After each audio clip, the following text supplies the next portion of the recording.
Assalamualaikum warahmatullahi wabarakatuh. Jumpa lagi dengan saya Anwar Syukri Harahap dalam pelajaran fisika dalam materi dinamika rotasi. Ya. Pada kali ini bahasan kita itu mengenai momen inersia. Momen inersia atau bisa juga dikatakan dengan momen kelembaman benda. Momen kelembaman benda. Ya, baik. Nah, yang dikatakan dengan lembam itu adalah benda tersebut cenderung untuk mempertahankan keadaan benda awal. Ya. Jadi, kecenderungan atau kemampuan benda untuk mempertahankan keadaan putarnya, baik dia itu diam atau benda tetap bergerak memutar. Nah, inilah yang disebut dengan momen inersia. Ya, misal nih, ini sesuai dengan hukum Newton yang pernah kalian pelajari di kelas 10 kemarin. Hukum Newton pertama yaitu sigma F sama dengan 0 ya. Benda akan tetap mempertahankan keadaan awalnya. Kalau keadaan awalnya itu adalah diam, maka benda akan tetap diam tanpa adanya gaya yang masuk kepada benda. Ya, begitu juga ketika benda bergerak, ya. Dia akan tetap terus bergerak tanpa adanya gaya yang masuk kepada si benda tersebut. Oke. Nah, jadi pada kali ini fokusnya ke momen inersia, ya. Kenapa? Karena pada momen inersia ini masih ada hubungannya dengan pelajaran dinamika rotasi. Dinamika rotasi yang sebagaimana di awal pembelajaran kemarin ada hubungannya dengan torsi. Oke ya. Jadi, kenapa momen inersia? Karena pada dasarnya momen inersia ini berhubungan dengan perputaran benda juga seperti itu.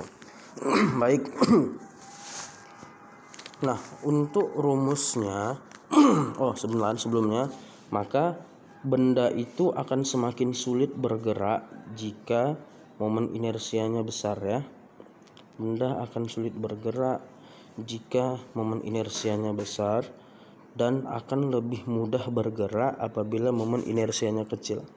Inersia besar, ya kan? Maka benda sulit bergerak, inersianya kecil, ya kan? Maka benda akan lebih mudah bergerak. Baik ya, ini harus kita ingat. Oke, selanjutnya untuk momen inersia biasanya dirumuskan dengan I sama dengan M dikali dengan R kuadrat, di mana I ini adalah momen inersia,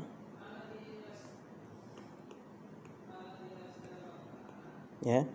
M adalah massa benda.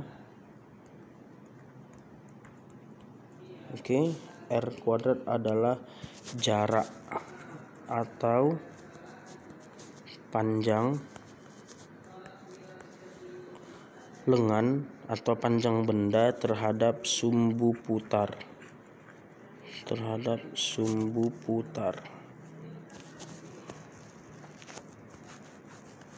Ya. Oke, sekali lagi, momen inersia ini dirumuskan dengan perkalian antara massa yang satuannya adalah kilogram, ya, terhadap jari-jari, kuadrat jari-jarinya, atau kuadrat jarak panjang benda terhadap sumbu putar, sehingga momen inersia ini satuannya adalah kilogram meter kuadrat, karena massa adalah kilogram, jari-jari adalah meter, ya. Baik, misalnya. Oke. Selain itu, untuk menyelesaikan momen inersia dalam sistem partikel banyak, ya.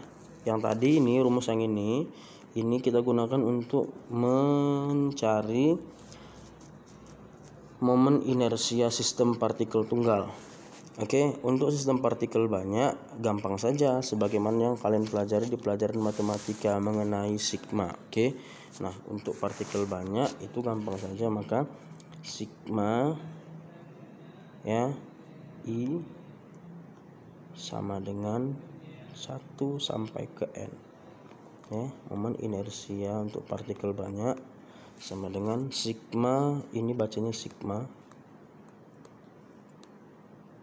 Ya, sigma I mulai dari 1 sampai ke n, m n dikali r n kuadrat, di mana n ini adalah banyak bilangan partikel. Ya, banyak bilangan partikel. Jadi sehingga kita bisa menurunkannya lagi seperti ini.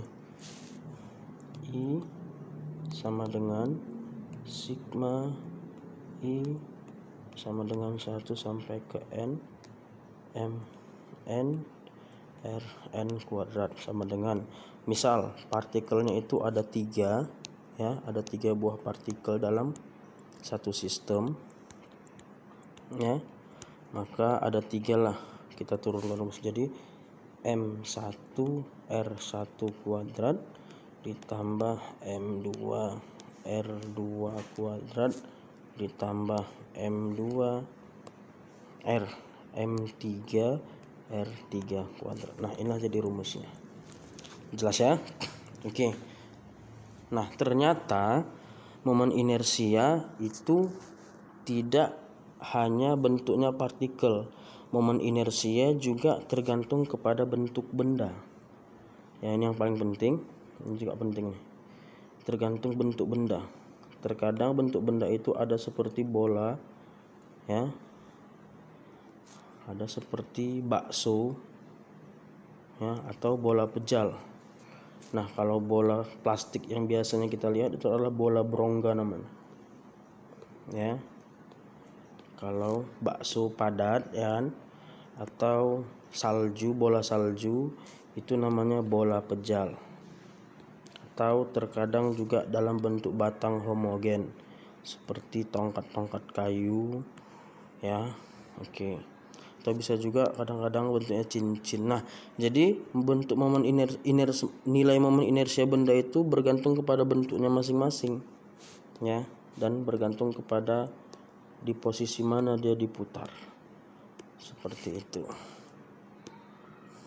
Oke, jelas ya. Nah, untuk benda-benda khusus tersebut, benda-benda tegar, benda yang sudah punya bentuknya masing-masing, itu bisa kalian lihat untuk rumusnya di buku kalian halaman 7.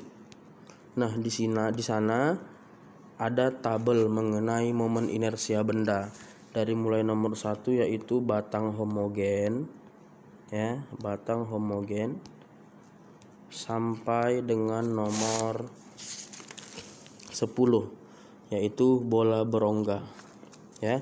Nah, di situ di tabel ada gambarnya dan ada rumusnya masing-masing setiap bendanya. Oke ya, jelas. Baik, saya pikir ini saja yang dapat saya sampaikan mengenai momen inersia, salah satu bab dari dinamika rotasi. Untuk contoh soalnya akan saya lanjutkan di video berikutnya. Terima kasih. Assalamualaikum warahmatullahi wabarakatuh.